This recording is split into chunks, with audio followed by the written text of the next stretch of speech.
Hello மக்களே, welcome to my channel shorts with Sakthi. So video பண்ணி ரொம்ப நாள் ஆச்சு. இன்னைக்கு தான் எனக்கு டைம் கிடைச்சிருக்கு. ஆக்சுவலி ஷிஃப்ட் பண்ணோம் புது இடத்துக்கு. ஸோ அதோட ஒர்க்ஸ் எல்லாம் இருந்துச்சு. அதை முடிச்சுட்டு இப்போ ஃபைனலாக ஒரு புது செட்டப்பில் வந்திருக்கேன். இனிமே எனக்கு தெரிஞ்சு நான் வீடியோ பண்ணி அப்லோட் பண்ணுவேன்னு நினைக்கிறேன். இன்னைக்கு நான் பேச போகிறது எதுன்னா யூஎஸ் விசா பற்றி தான். ஐ மீன் கடைசியாக நான் அந்த அப்பாயின்மெண்ட் எப்படி புக் பண்ணுறது, அப்புறம் அப்ளிகேஷன் எப்படி ஃபில் பண்ணுறது அதெல்லாம் சொல்லியிருந்தேன். அதுக்கப்புறம் நான் சொல்லியிருந்தேன் என்னோட இன்டர்வியூ எக்ஸ்பீரியன்ஸ் எப்படி இருந்துச்சுன்னு அடுத்த வீடியோவில் சொல்லுவேன்னு. பட் இன்னைக்கு தான் எனக்கு டைம் கிடச்சிருக்கு. ஸோ என்னோட இன்டர்வியூ வந்து ஆகஸ்ட் 6க்கு இருந்துச்சு. அண்ட் இது வந்து டவுன் டவுனில் இருந்துச்சு, யூனிவர்சிட்டி அவென்யூக்கு பின்னாடி. யூஎஸ் கான்சுலேட்னு ஒரு இடம் இருக்குது இங்கே டவுன் டவுன்லேயே. நீங்கள் அப்பாயின்மெண்ட் புக் பண்ணும்போது ஒரு 3 to 4 பிளேசஸ் சஜஸ்ட் பண்ணுவாங்க. அதுலேருந்து ஏதாச்சும் ஒரு இடம் நீங்கள் ப்ரிஃபர் பண்ணி செலக்ட் பண்ணலாம். ஸோ அந்த இடத்துக்கு போய் நீங்கள் இன்டர்வியூ கொடுக்க வேண்டியதாக இருக்கும். ஏதாவது ஒரு யூஎஸ் கான்சுலேட் இருக்கும் அது. ஸோ என்னோட அப்பாயின்மெண்ட் ஆகஸ்ட் 6ஆம் தேதி காலையில் 9:30 இருந்துச்சு. அண்ட் நிறைய பேர் சொல்லியிருந்தாங்க, லைக் நான் யூடியூப் வீடியோஸ் பார்த்துட்டு தான் போயிருந்தாங்க, என்னெல்லாம் கொஷின்ஸ் கேட்பாங்க, என்னெல்லாம் இருக்கும், எப்படி நடக்கணும், என்ன இதுன்னு. ஸோ கொஞ்சம் ப்ரிப்பேர்டாக இருந்தேன். சரி, ஓகே, இந்த மாதிரி தான் இருக்கும். அண்ட் பேக்ஸ் அப்புறம் எலக்ட்ரானிக்ஸ் எதுவும் உள்ளே கொண்டு போகக்கூடாதுன்னு. நான் தனியாக தான் போயிருந்தேன். என் ஃப்ரெண்டை கூட்டிகிட்டு போயிருந்தா எனக்கு பெட்டராக இருந்திருக்கும்னு நினைக்கிறேன். பட் இட்ஸ் ஓகே, லைக் அங்கேயும் நிறைய லாக்கர்ஸ் எல்லாம் இருக்குது. ஸோ நீங்கள் அங்கே போய் வைக்கலாம். ஸோ என்னோட அப்பாயின்மெண்ட் 9:30 இருந்துச்சு. நான் ஒரு 1 hour அர்லியே போயிட்டாங்க. ஏன்னா ஃபர்ஸ்ட் டைம் போய் பார்க்குறேன், எங்கே இருக்குது எதுன்னு தேடுறதுக்கே எனக்கு ஒரு 15-20 மினிட்ஸ் ஆகும்.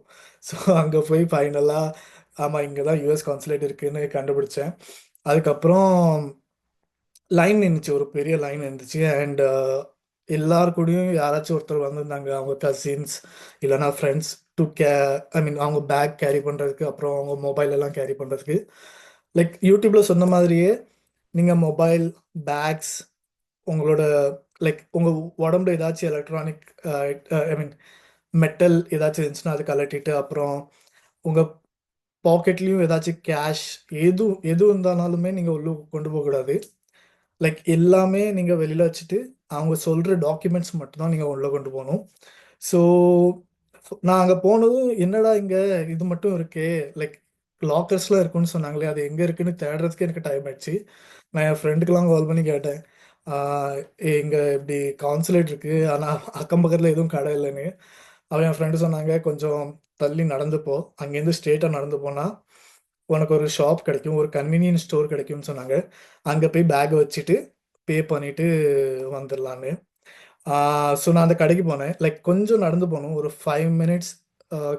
அந்த ஆஃபீஸ்லேருந்து கொஞ்சம் ஸ்ட்ரெயிட்டாக நடந்து போனீங்கன்னா உங்களுக்கு ஒரு கன்வீனியன்ஸ் ஸ்டோர் இருக்கும். வெளியிலேயே போட்டிருப்பாங்க, like lockers available for keeping திங்ஸ்னு. அப்போ அங்கே போய் நான் சொன்னேன், லைக் பேக்கு எல்லாம் வைக்கணும், எனக்கு லாக்கர் வேணும்னு. ஸோ அவங்க கேட்டாங்க, கேஷ் கொண்டு வந்திருக்கியான்னு கேட்டாங்க. நான் சொன்னேன், இல்லையே. லைக் ஏதாச்சும் டிஃப்ரென்ஸ் இருக்கா கேஷ்லேயும் கார்ட்லேயும் பே பண்ணால்? ஸோ அவங்க சொன்னாங்க, கேஷில் பே பண்ணால் நீ $10 பே பண்ணணும், கார்டில் பே பண்ணால் உனக்கு சார்ஜ் ஆகும் அப்படின்னாங்க. ஸோ கேஷ் கொண்டுட்டே போகல நான் அன்னைக்கு. சரி, ஓகே, கார்ட்லேயே பே பண்ணுறேன்னு சொன்னேன். ஸோ $12 சம்திங் வாங்கினாங்க அவங்க அன்னைக்கு. மொபைல், அப்புறம் என்னோட வீட்டோட கீஸ், கேஷ், எல்லாமே, எல்லா எலக்ட்ரானிக் ஐட்டம்ஸ், அப்புறம் எல்லா கேஷ் மணி எதுவும், கர்ச்சீஃப் கூட வைக்கக்கூடாது நீங்கள். ஸோ எல்லாமே பேக்கில் போட்டு கொடுத்துட்டு அவங்ககிட்ட. அதுக்கப்புறம் அவங்க ஒரு டோக்கன் தருவாங்க, அதை நீங்கள் பத்திரமா வச்சுக்கோங்க, அதை நீங்கள் கொண்டு போகலாம். ஆக்சுவலி அதை கேட்க மாட்டாங்க. தென் இங்கே வந்து லைனில் நிற்கணும். ஸோ லைனில் நிற்கும்போது என்னென்னா, அங்கே ஒரு போர்டு வச்சுருப்பாங்க, லைக் 9:30 அண்ட் பிஃபோர் 9:30 யாருக்கெல்லாம் அப்பாயின்மெண்ட் இருக்கோ அவங்க எல்லாம் ஒன்றாவே நிற்கலாம். இப்படி நீங்கள் ஸ்லாட்க்கு தகுந்த மாதிரி நிற்கணும்னு அவசியம் இல்லை. ஆஃப்டர் 9:30 மேபி 10 மணியோட ஸ்லாட்டில் யாரெல்லாம் இருக்காங்களோ அவங்களாம் ஒன்றா நிற்கணும், அந்த மாதிரி இருந்துச்சு. ஸோ வெளியில் நின்றுட்டே இருந்தோம். அன்றைக்கி நல்ல மழை வேறு, ஜாக்கெட்டும் போடல, கொடையும் கொண்டு போல, சும்மா அப்படியே நனைஞ்சிக்கிட்டே நின்றுட்டு இருந்தேன், என்னடா இதுன்னு. ஸோ வெளியில் நின்னதுக்கப்புறம் வெளியில் ஒரு கேட், விண்டோ இருக்கும். ஆக்சுவலி அங்கே ஒரு ஆஃபீஸர் உட்காந்துருப்பாங்க. அவங்க கூப்பிடுவாங்க, இங்கே வாங்க உங்கள் பாஸ்போர்ட் காட்டுக்கன்னு, ஜஸ்ட் டு வெரிஃபை நம்மளோட ஐடென்டிஃபிகேஷனுக்காக பாஸ்போர்ட் நீட்ட சொல்லுவாங்க. அது காட்டணும் நீங்கள் விண்டோவில். அதை காட்டினதுக்கப்புறம் நீங்கள் மறுபடியும் போய் லைனில் நிற்கலான்னு சொல்லிடுவாங்க. அதுக்கப்புறம் உள்ள போகும்போது அதுதாங்க யூ யூசுவலாக நடக்கிற செக்இன்ஸ். அவங்க பார்ப்பாங்க ஏதாச்சும் வேறு ஏதாச்சும் ஐட்டம் வச்சுருக்கோமா நம்ம. அப்புறம் வாட்ச் ஏதாச்சும் கேட்டிருந்தானா அது கழட்டி ஒரு சைடில் வச்சுட்டு அது மெட்டல் டிடெக்டரில் போகும். அண்ட் உங்கள் டாக்குமெண்ட்ஸ் என்னென்னலாம்னா பாஸ்போர்ட், உங்கள் அப்ளிகேஷன் ஃபார்ம், அண்ட் உங்கள் ஸ்டேட்டஸ் இன் கேனடா. இப்போ ஒர்க் பர்மிட், ஸ்டடி பர்மிட், அப்படி இல்லைன்னா வேறு ஏதாச்சும் டாக்குமெண்ட்ஸ். நீங்கள் பிஆராக இருந்தால் உங்கள் பிஆர் இல்லைன்னா சிட்டிசன்ஷிப்போட டாக்குமெண்ட்ஸ் அது இதெல்லாம் வச்சுக்கிடணும். ஸோ அது முடிஞ்சதுக்கப்புறம் உள்ள மறுபடியும் ஒரு லைன் நிற்கும், அங்கே போய் நிற்கணும். அங்கே போனதுக்கப்புறம் உள்ள ஒரு ஆஃபீஸர் உட்காந்துருப்பாங்க, லைக் என்ட்ரன்ஸ்க்கு வெளியவே. அவங்க கேட்பாங்க உங்கள் பாஸ்போர்ட், அப்புறம் உங்கள் ஒர்க் பர்மிட், ஸ்டடி பர்மிட், அப்படி இல்லைன்னா உங்கள் அப்ளிகேஷன் ஃபார்ம் எல்லாமே கேட்பாங்க. அண்ட் ப்ளஸ் நீங்கள் ஒரு 2 பாஸ்போர்ட் சைஸ் ஃபோட்டோ கொண்டு போகணும். அந்த 2 பாஸ்போர்ட் சைஸ் ஃபோட்டோவுமே உங்கள் அப்பாயிண்ட்மெண்ட்டோட டேட்லேருந்து ஒரு 6 மந்த்ஸ் பேக் டேட்டடாக இருக்கணும்.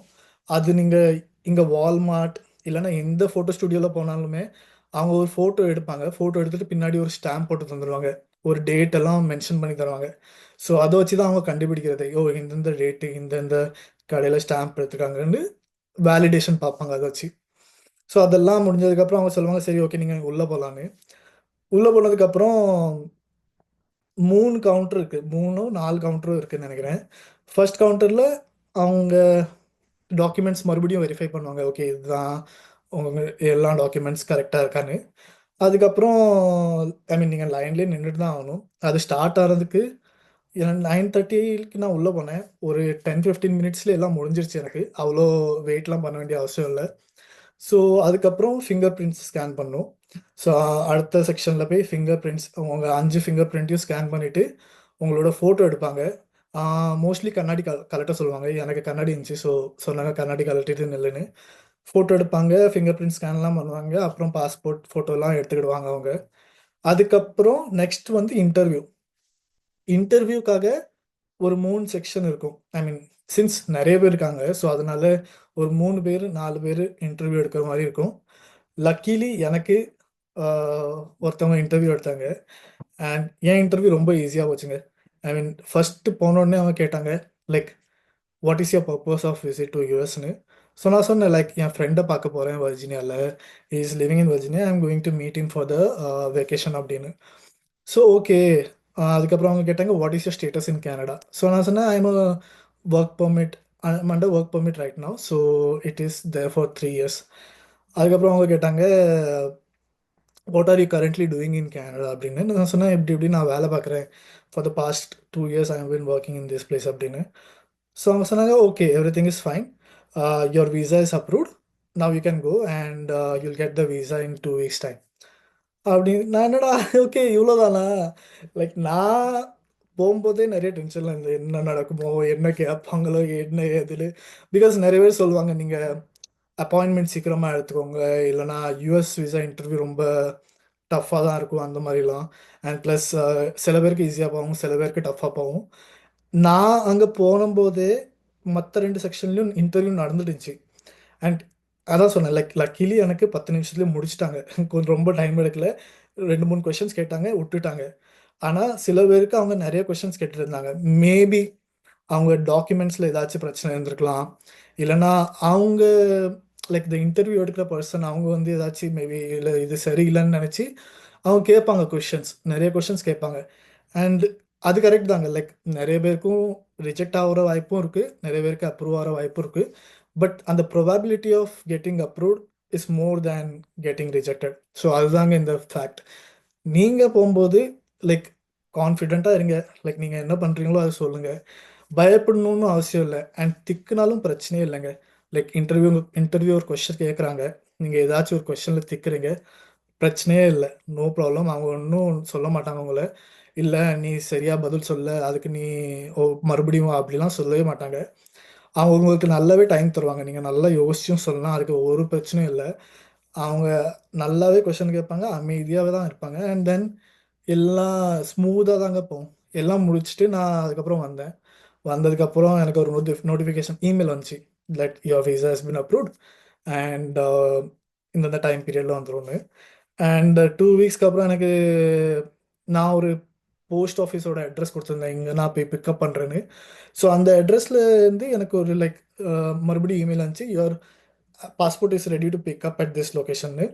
ஸோ அது வந்ததுக்கப்புறம் நான் ஒரு 2 3 நாள் கழிச்சு அங்கே போய் பிக் பண்ணிட்டேங்க. ஸோ பாஸ்போர்ட் வந்ததுக்கப்புறம் என்னோட வேலிடிட்டி வந்து 10 இயர்ஸ். நான் நினச்சேன் சரி ஓகே, என் பாஸ்போர்ட் இப்போ ஒரு 3 வருஷத்துக்கு தான் வேலிடாக இருக்குது, லைக் 2039 அந்த மாதிரி 2029 வரதான். ஸோ மேபி எனக்கு அந்த டைம் பீரியட்க்கு மட்டும்தான் யூஎஸ் விசாவும் வேலிடாக இருக்குன்னு. பட் irrespective ஆஃப் உங்கள் பாஸ்போர்ட் எப்போ வர வேலிடாக இருக்கோ, they will give you like 10 years of validation for the US visa. So நீங்கள் அதுக்கெலாம் கவலைப்பட வேண்டிய அவசியமே இல்லை. உங்களுக்கு 10 வருஷம் நீங்கள் யூஎஸ் விசா அவங்க டேட் எழுதி தந்துடுவாங்க. எனக்கு இப்போது 2024 அப்ரூவ் ஆச்சுன்னா எனக்கு 2034 வரை என் யூஎஸ் விசா இருக்குது. ஸோ அது பிரச்சனையே இருக்காது. ஸோ இதுதாங்க லைக் பேசிக்கான ஒரு என்னோட எக்ஸ்பீரியன்ஸ் இந்த யூஎஸ் விசா இன்டர்வியூ. சில்லாக போங்க, ஒரு டென்ஷனும் இல்லை. உங்கள் இன்டர்வியூ 2 வருஷம் 3 வருஷம் கழிச்சு இருந்தால் கூட சேம் ப்ராசஸ் தாங்க. லைக் அவங்க நிறைய பேர் சொல்லுவாங்க, ஐ மீன் சீக்கிரமாக அப்பாயின்மெண்ட் கிடச்சி சீக்கிரமாக அவங்க இன்டர்வியூ முடித்தா ஐ மீன் இட்ஸ் பெட்டர், உங்களுக்கு வீசா சீக்கிரமாக கிடச்சிரும் அந்த மாதிரி. அப்படிலாம் ஒன்றும் இல்லைங்க. லைக் நீங்கள் இப்போது 2026 உங்கள் அப்பாயின்மெண்ட், 2027 உங்கள் அப்பாயின்மெண்ட் இருந்தால் கூட அமைதியாக வெயிட் பண்ணுங்கள். ரீஸ்கெடியூல் பண்ணுறா முடிஞ்சிச்சுன்னா பண்ணுங்கள். அதுக்கு முன்னாடி உங்களுக்கு டேட் கிடச்சினாலும் பிரச்சனை இல்லை, அதே டேட் இருந்தாலும் பிரச்சனை இல்லை. என்ன ப்ரொசீஜரோ அது சேமாக தான் இருக்கும் எல்லாருக்கும். அண்ட் ஹோப்ஃபுல்லி எல்லாருக்கும் யூஎஸ் விசா கிடச்சிருங்க. அதில் இப்போ ஒரு பிரச்சனையே இருக்காது. நீங்கள் சொல்லுங்கள், லைக் வேலிடான ரீசன் சொல்லுங்கள், எதுக்கு நீங்கள் யூஎஸ் போகிறீங்க, என்ன ரீசனுக்காக போகிறீங்க, அண்ட் உங்களோட ஸ்டேட்டஸ் இருந்தது கனடாவில். அந்த மாதிரி சொன்னீங்கன்னா கிளியராக இருந்தீங்கன்னா எல்லாமே முடிஞ்சிடுங்க. ஸோ இதுதாங்க இன்னைக்கு வீடியோ. அடுத்த வீடியோவில் பார்க்கலாம். ஹோப்ஃபுல்லி இதுக்கப்புறம் நான் வீடியோ ஷூட் பண்ணி போடுவேன்னு நினைக்கிறேன், நிறைய வீடியோஸ் அண்ட் கொஞ்சம் டிஃப்ரெண்ட்டான வீடியோஸ் வரும்னு நினைக்கிறேன். ஸோ தேங்க்யூ ஃபார் வாட்சிங். Take care. பாய்.